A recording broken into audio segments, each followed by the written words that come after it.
এই যে এখন বাউলদের উৎপাত বেড়ে গেছে,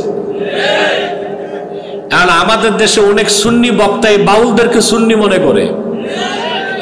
নাউজুবিল্লাহ, বাউলরা যদি সুন্নি হয় তো মুসলমানকে কথা বলে।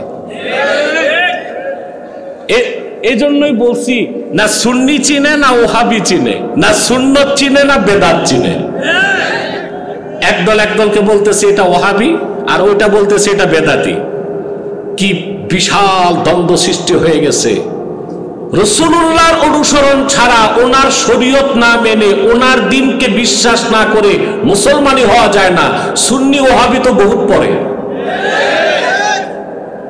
বাউলরা তো রাসূলুল্লাহর শরীয়ত মানে না, কথা বলেন, রাসূলুল্লাহর শরীয়তকে বিশ্বাস করে না, তারা কাফের, জিন্দিক। মুসলমানদের সাথে তাদের লড়াইটা হচ্ছে আদর্শিক, এটা কোনো সামান্য লড়াই নয়। আল্লাহ 32 নম্বর আয়াতে স্পষ্ট করে দিয়েছেন, মুহাম্মদ সাল্লাল্লাহু আলাইহি ওয়াসাল্লামের আনুগত্য বা অনুসরণ যারা করবে না তারা কাফের।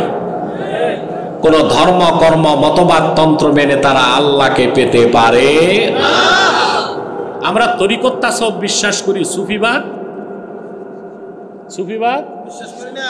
সুফিবাদ মানে সুফিদের মতবাদ। তো ইসলাম তো পূর্ণাঙ্গ জীবন বিধান, সেখানে কোনো ব্যক্তি বা গোষ্ঠীর মতবাদ আসতে পারে না। সুফি হওয়া ভালো, সুফিবাদী হওয়া যাবে না। আমি বুঝাইতে পারছি? পূর্বের বুজুর্গ সবাই সুফি নাম রাখতেন।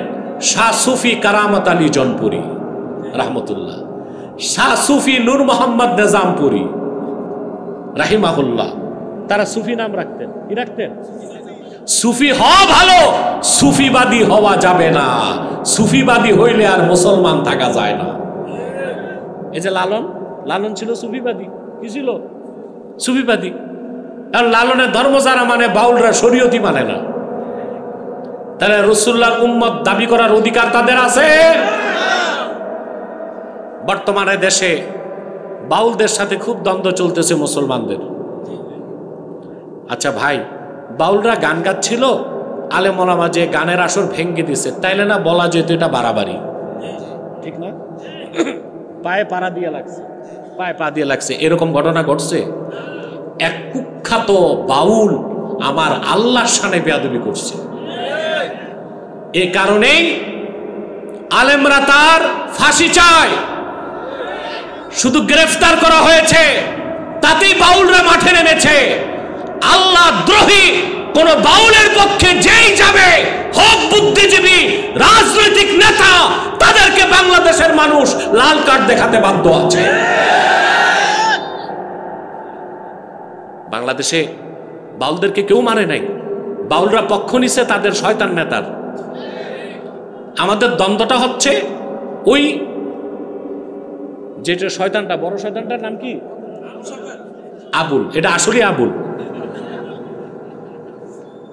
সে তো আল্লাহর শানে বেয়াদবি করছে, এটাকে মুসলমান মেনে নিতে পারে? এখন তার পক্ষ যারা নিছে, স্বাভাবিকভাবেই তারা মুসলমানদের শত্রু হয় কিনা? কথা বলেন।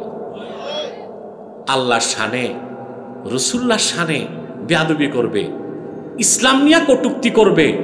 আমরা আন্দোলন করলে নাস্তিকরা বলবে বাক স্বাধীনতা। কি বলে?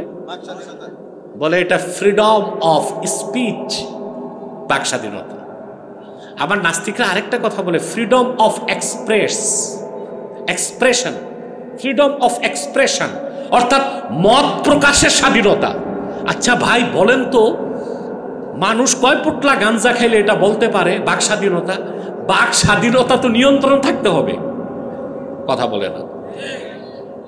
এখন যা খুশি তার যদি বলা যায়, আপনি যদি শ্বশুরে বলেন দুলাভাই কেমন আছেন,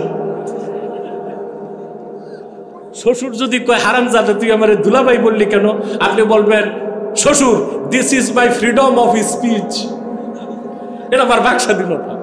আপনার দুলাভাই কইছি, সমস্যা কি? এটা চলবে? কথা বলেন। আচ্ছা ভাই, যা মন চায় তা কি করা যায়? এটারে নাস্তিকরা নাম দিয়েছে মত প্রকাশ।